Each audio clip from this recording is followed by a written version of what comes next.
आज 13 मई की मुरली सुनेंगे मीठे बाबा के मधुर महावाक्य। आज की मुरली में बाबा ने याद की नई नई विधियाँ बताई हैं। तो आज की मुरली का सार है, अनेक देहधारियों से प्रीत निकाल, एक विदेही बाप को याद करो तो तुम्हारे सब अंग शीतल हो जाएंगे। है ना, क्या फ़ायदा होगा? जितना विदेही बाप को याद करेंगे तो हमारी सारी कर्मेंद्रियाँ शीतल हो जाएंगी। प्रश्न है, जो दैवी कुल की आत्माएं उनकी क्या निशानी होगी? है ना, कैसे पता चलेगा ये हमारी दैवी कुल की आत्मा है? तो उत्तर है, दैवी कुल वाली आत्माओं को इस पुरानी दुनिया से सहज ही वैराग्य होगा। है ना, क्या होगा? उनका पुरानी दुनिया से सहज ही वैराग्य होगा। उनकी बुद्धि बेहद में होगी। शिवालय में चलने के लिए पावन फूल बनने का पुरुषार्थ करेंगे।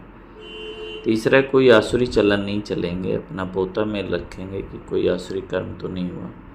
बाप को सब सच सुनाएंगे, कुछ भी छिपाएंगे नहीं। गीत है, न वह हमसे जुदा होंगे न हम उनसे जुदा होंगे। है ना, तो बाबा ने आज निशानियाँ बताई हैं ना दैवी कुल की आत्माओं की। पुरानी दुनिया से वैराग्य होगा और पावन बनने का पुरुषार्थ करेंगे। आसुरी चलन नहीं होगा और अपना पोता में रखेंगे। कोई आसुरी कर्म हुआ तो बाबा को बताएंगे। है ना, ये 4 लक्षण बाबा ने बताए। ओम शांति। अभी यह है बेहद की बातें। हद की बातें सब निकल जाती हैं। दुनिया में तो अनेकों को याद किया जाता है। अनेक देहधारियों के साथ प्रीत है। विदेही एक ही बाप है, जिसको क्या कहते हैं?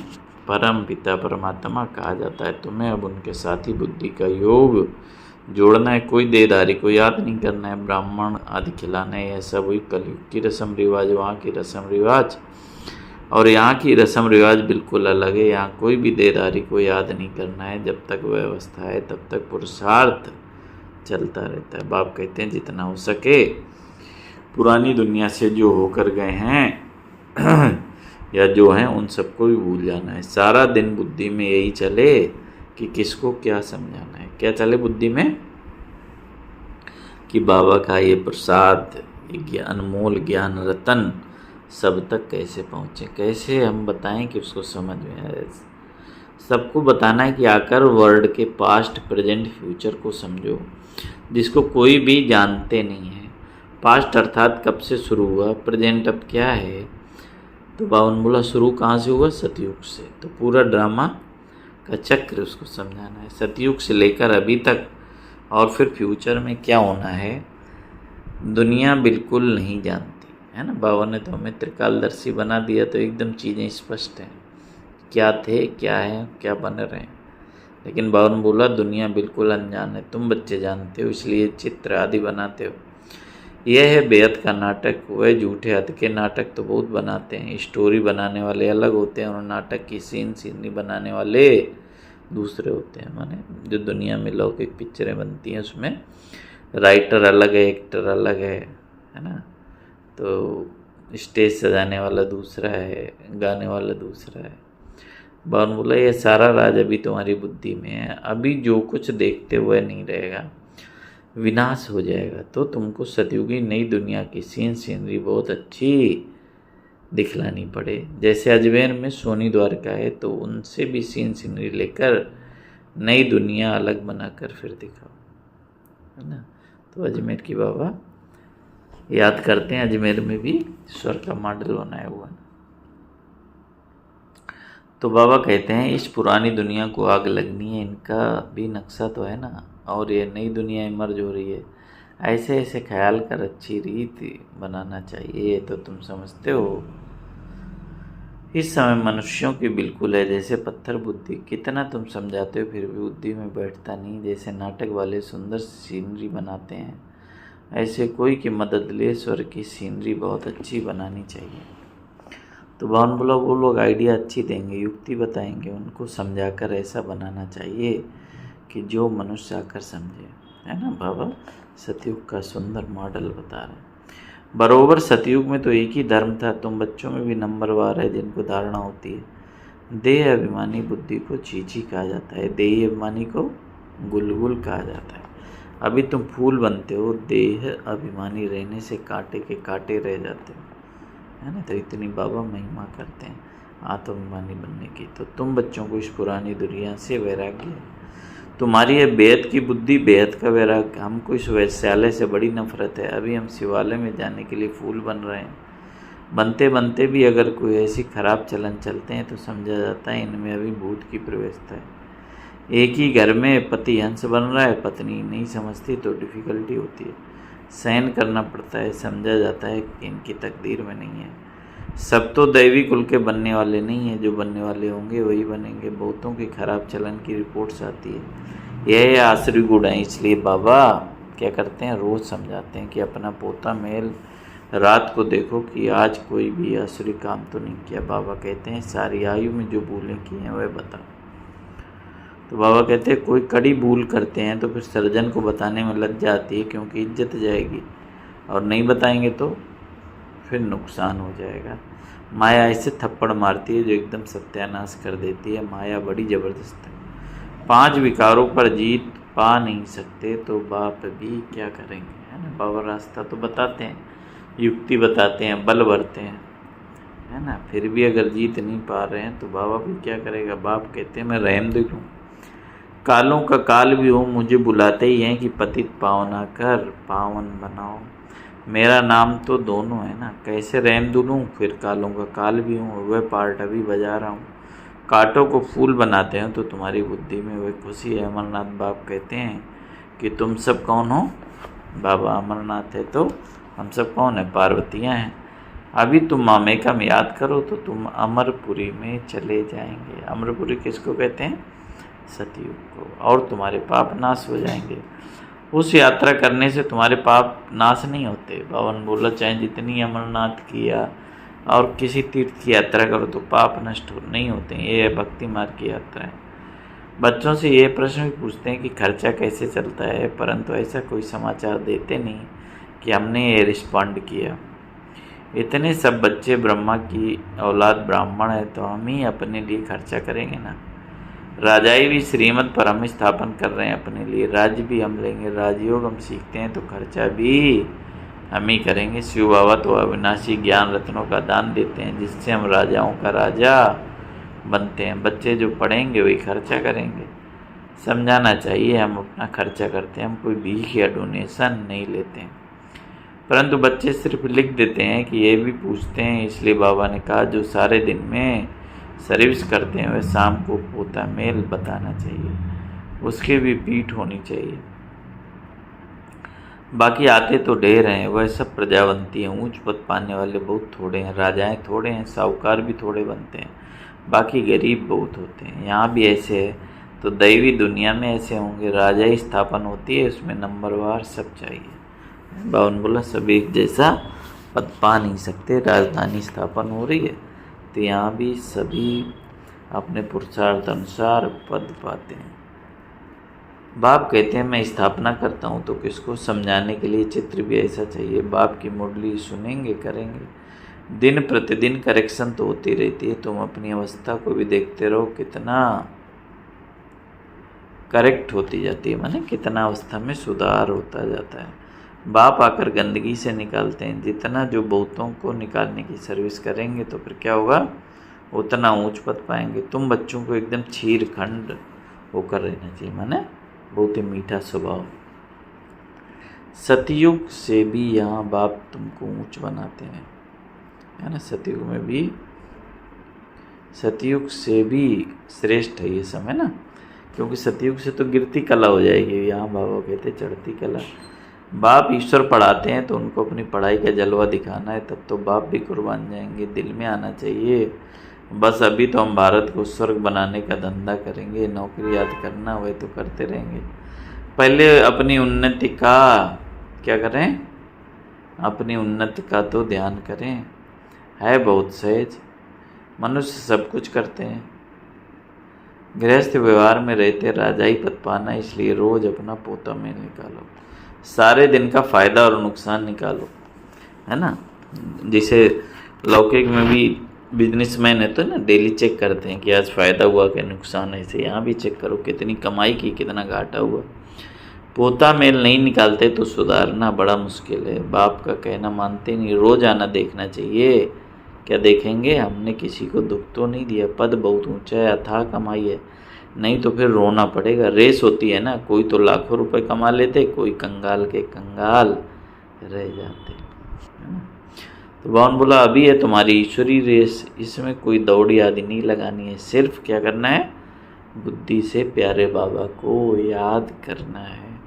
कुछ भी भूल हो तो झट सुनाना चाहिए, बाबा हमसे ये भूल हुई, कर्मेंद्रियों से ये भूल की।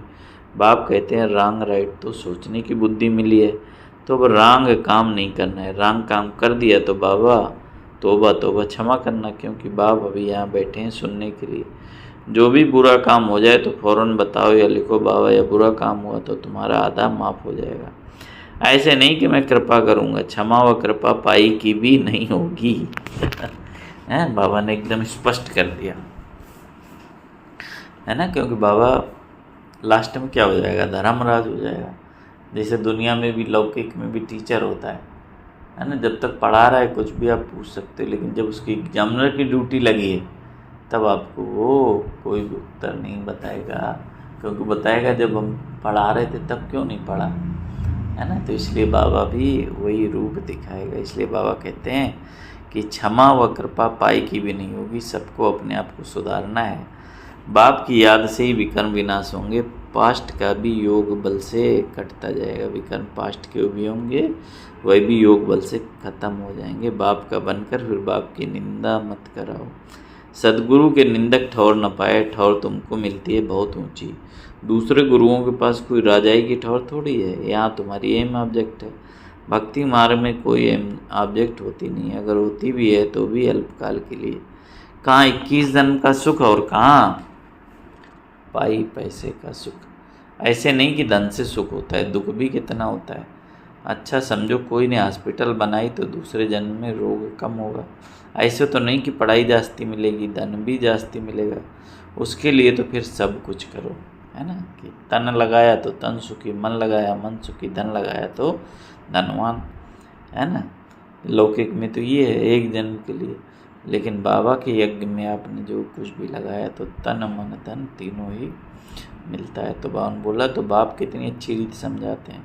कोई तो अच्छी रीत समझकर समझते हैं, तो कोई तो समझते ही नहीं है। तो रोज़ पोता में निकालो कि आज क्या पाप किया, किस बात में फेल हुआ। बाप राय देंगे तो ऐसा काम नहीं करना चाहिए। तुम जानते हो हम तो अब स्वर्ग में जाते हैं, बच्चों को खुशी का पारा नहीं चढ़ता। बाबा को कितनी खुशी है, मैं बूढ़ा हूँ, ये शरीर छोड़कर फिर प्रिंस बनूंगा। तुम भी पढ़ते हो तो खुशी का पारा चढ़ना चाहिए, परंतु बाप को याद ही नहीं करते। बाप कितना सहज बताते हैं, वह अंग्रेजी याद पढ़ने में माथा कितना ख़राब होता है, बहुत डिफ़िकल्टी होती है। बावन बोला यह तो बहुत सहज है, इस पढ़ाई से तुम शीतल बन जाते हो। इसमें तो सिर्फ बाप को याद करते रहो तो एकदम शीतल अंग हो जाएंगे। शरीर तो तुमको है ना, शिव बाबा को तो शरीर है नहीं, अंग है श्री कृष्ण को। उनके अंग शीतल हैं इसलिए उनका नाम रख दिया। उनका संग कैसे हो, वह तो होता है सतयुग में, उसके लिए भी ऐसे शीतल अंग किसने बनाए, ये तुम अभी समझते हो। तो अब तुम बच्चों को कितनी धारणा करनी चाहिए, लड़ना झगड़ना बिल्कुल नहीं है, सच बोलना है। झूठ बोलने से क्या होता है, सत्यानाश हो जाती है। बाप तुम बच्चों को ऑलराउंड सब बातें समझाते हैं। चित्र भी अच्छे अच्छे बनाओ जो फिर सबके पास जाएं। अच्छी चीज़ देख कर कहेंगे चल कर देखें। समझाने वाला भी होशियार चाहिए, सर्विस करना भी सीखना है। अच्छी ब्राह्मणियाँ भी चाहिए जो आप समान बनाएं। जो आप समान मैनेजर बनाती हैं उन्हें अच्छी ब्राह्मणी कहेंगे, वह पद भी ऊंच पाएंगे, है ना। मैनेजर मतलब क्या होता है ना, मैनेज कराना अपना काम जो है। ऐसा नहीं कि सारे काम आप ही कर रहे हो, अपने जैसा दूसरे को बनाकर, है ना, सब सौंप कर। बाबा इसीलिए तो बोलते थे कि अपने जैसे योग बनाओ फिर आप दूसरा सेंटर खोलो। तो इसलिए बाबा कहते हैं तो जो आप समान मैनेजर बनाता है उन्हें अच्छी ब्राह्मणी कहेंगे, वे पद भी उठ पाएंगे। बेबी बुद्धि भी ना हो, नहीं तो उठाकर ले जाएंगे, है ना, दूसरे के प्रभाव में आ जाएंगे। रावण संप्रदाय है ना, ऐसी ब्राह्मणी तैयार करो जो पीछे सेंटर संभाल सके। अच्छा मीठे मीठे शिकल दे बच्चों प्रति बाप दादा का याद प्यार और गुड मॉर्निंग। रूहानी बाप की रूहानी बच्चों को नमस्ते। हम रूहानी बच्चों की रूहानी बाप दादा को याद प्यार गुड मॉर्निंग नमस्ते बाबा। नमस्ते, शुक्रिया बाबा। शुक्रिया धारणा के लिए मुख्य सार बाबा ने आज क्या बताया, हम धारण करेंगे। बाप को अपनी पढ़ाई का जलवा दिखाना है, भारत को स्वर्ग बनाने के धंधे में लग जाना है, पहले अपनी उन्नति का ख्याल करना है, छीर खंड होके रहना है ना। दूसरा, कोई भूल ना हो, कोई भी भूल हो तो बाप से क्षमा लेकर स्वयं ही स्वयं को सुधारना है। बाप कृपा नहीं करते, बाप की याद से भी कर्म काटने हैं, निंदा कराने वाला कोई कर्म नहीं करना है ना, जिससे बाबा का नाम खराब हो। वरदान है, नालिज फूल की विशेषता द्वारा संस्कारों के टक्कर से बचने वाले कमल पुष्प समान न्यारे व साक्षी भव। संस्कार तो अंत तक किसी के दासी के रहेंगे, किसी के राजा के। संस्कार बदल जाएं यह इंतजार नहीं करो, लेकिन मेरे ऊपर किसी का प्रभाव ना हो, क्योंकि एक तो हर एक के संस्कार भिन्न है, दूसरा माया का भी रूप बनकर आते हैं। इसलिए कभी भी कोई भी बात का फैसला मर्यादा की लकीर के अंदर रहकर करो, भिन्न भिन्न संस्कार होते हुए भी टक्कर न हो। इसके लिए क्या करना है, नालिज फूल बन कमल पुष्प समान न्यारे व साक्षी रहो, है ना। एक ही तरीका है प्रभाव से बचने का, न्यारा और प्यारा, किसी का प्रभाव मुझ पर ना हो। स्लोगन है, हट व मेहनत करने के बजाय रमणीकता से पुरुषार्थ करो, है ना। कठिन ना हो, बहुत सहज हो। अव्यक्त सारे रूहानी रॉयल्टी व प्योरिटी की पर्सनालिटी धारण करो। विस्तार है, पवित्रता सुख शांति की जननी है। जहाँ पवित्रता है वहाँ दुख शांति आ नहीं सकती। तो चेक करो, सदा सुख की सैया पर आराम से अर्थात शांत स्वरूप में विराजमान रहते हैं। अंदर क्यों, क्या और कैसे की उलझन होती है, या इस उलझन से परे सुख स्वरूप स्थिति रहती है।